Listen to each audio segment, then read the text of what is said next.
My name is Julie, and I'm 30 years old. I work for a foreign investment company. My husband James has a job in services, but his contract is not stable because it gets renewed every year. This uncertainty makes us worried, especially towards the end of the year.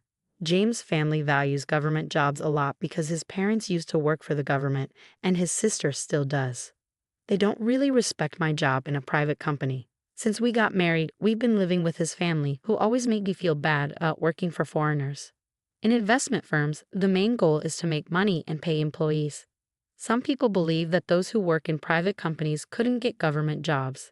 And if you work for a foreign company, it's because you couldn't find a job in a local company.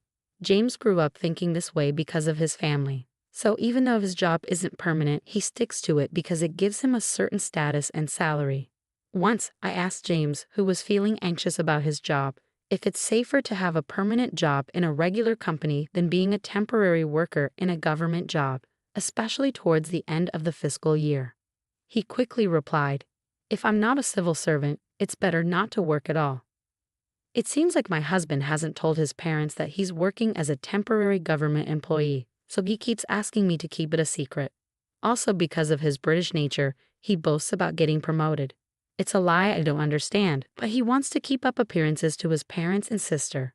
He doesn't show me his salary statement, but only a small amount is deposited into the account. I asked, "This is James, he's a section manager now. His salary must have increased, right? How much is it now?" My husband quickly replied with just 4 words, "You can earn so much these days." I know I earn a good amount, but I'm not sure how it compares to what a section chief civil servant makes.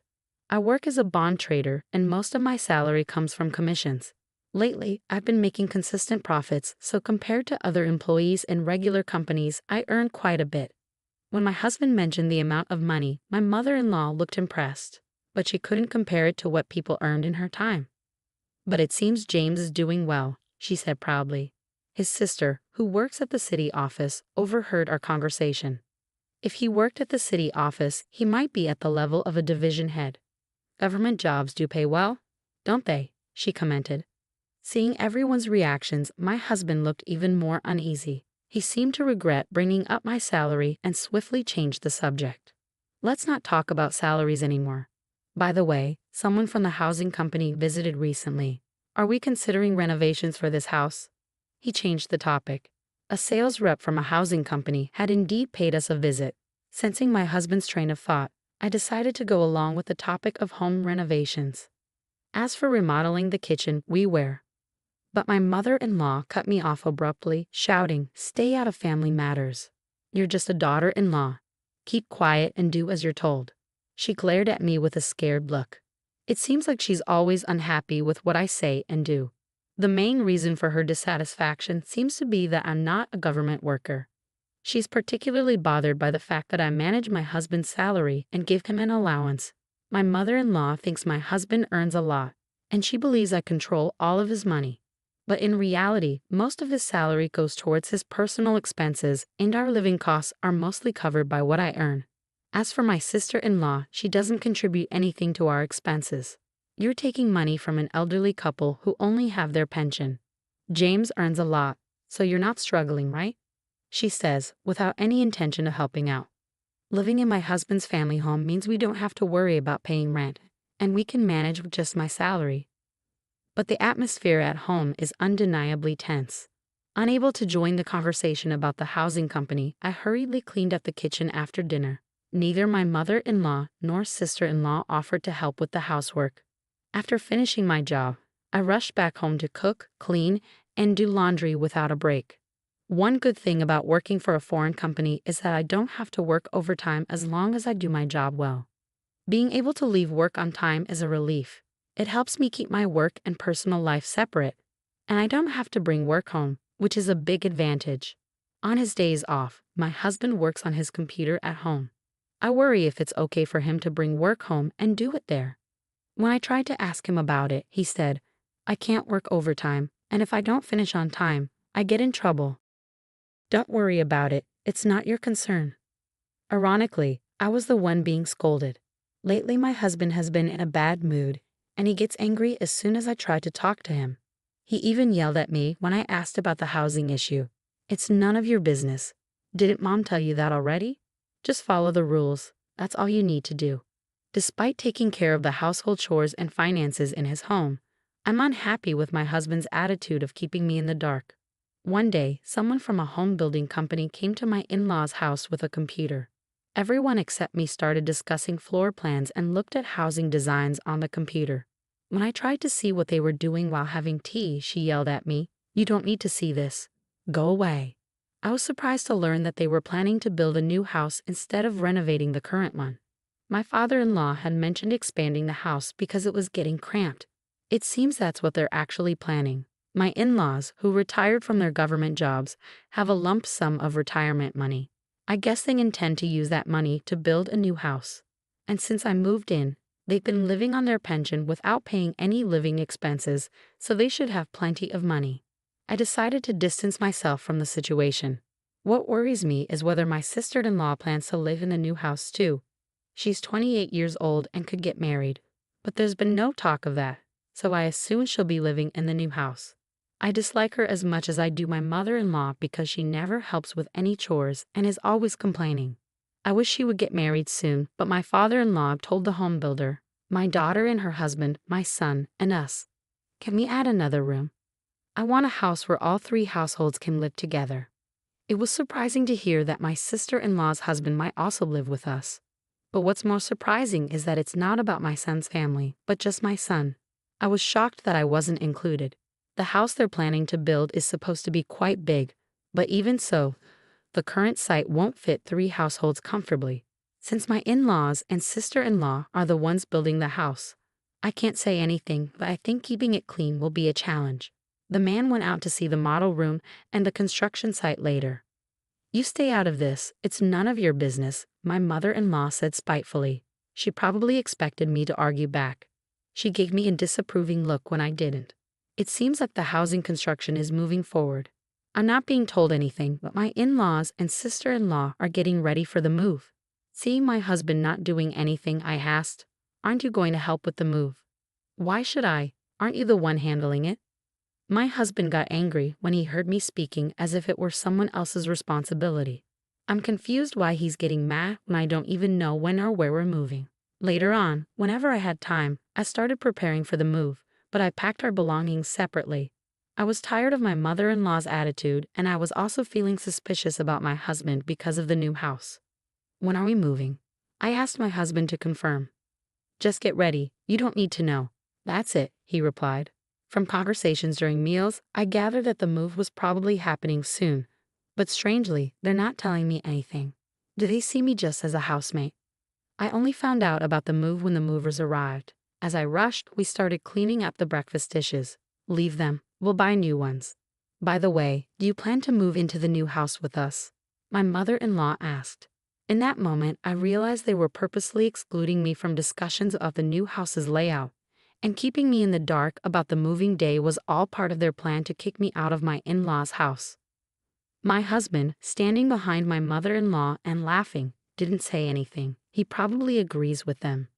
I had packed my things separately from my husband because I had a feeling this would happen. Now I'm being faced with hatred. From now on, only the family will live here. "Do as you wish," my mother-in-law said, looking displeased.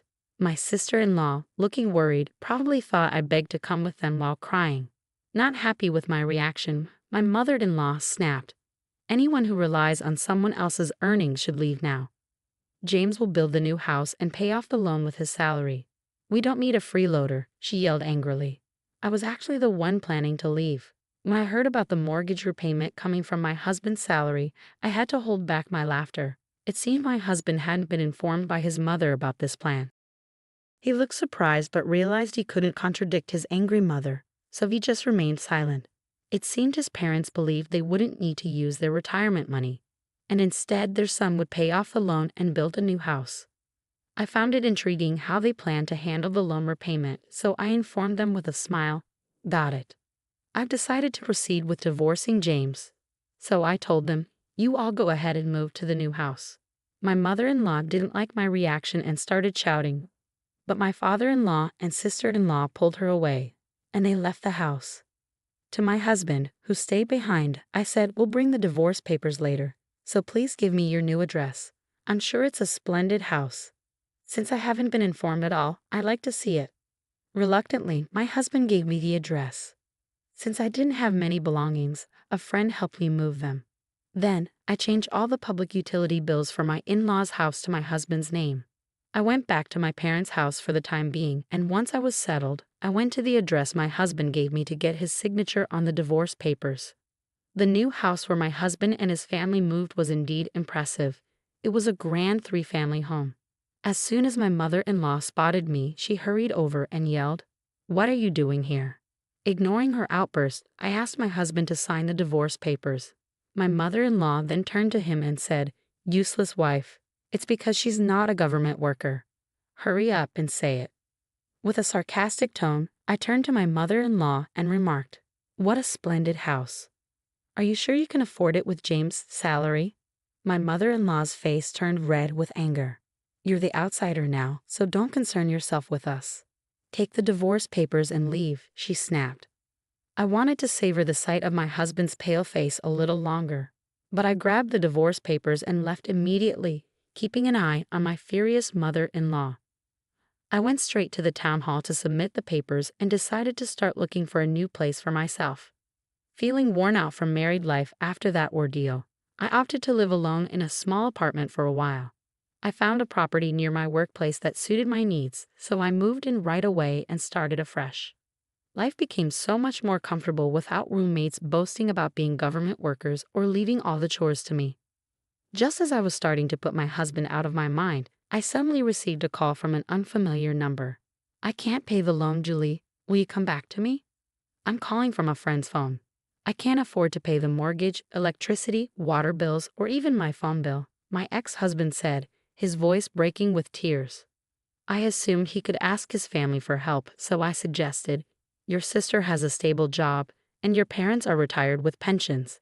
They should have some savings, right?" When I dismissed his plea, my husband reluctantly confessed, "Actually, they don't have any savings left. My sister has debts and no extra money."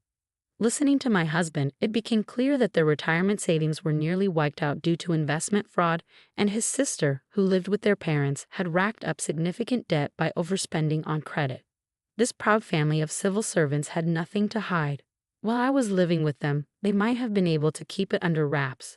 But now that they've moved to a new house, they seem to be struggling to manage their lives and reach out to me out of desperation. However, I had no intention of reuniting with them. I declined their plea and ended the call.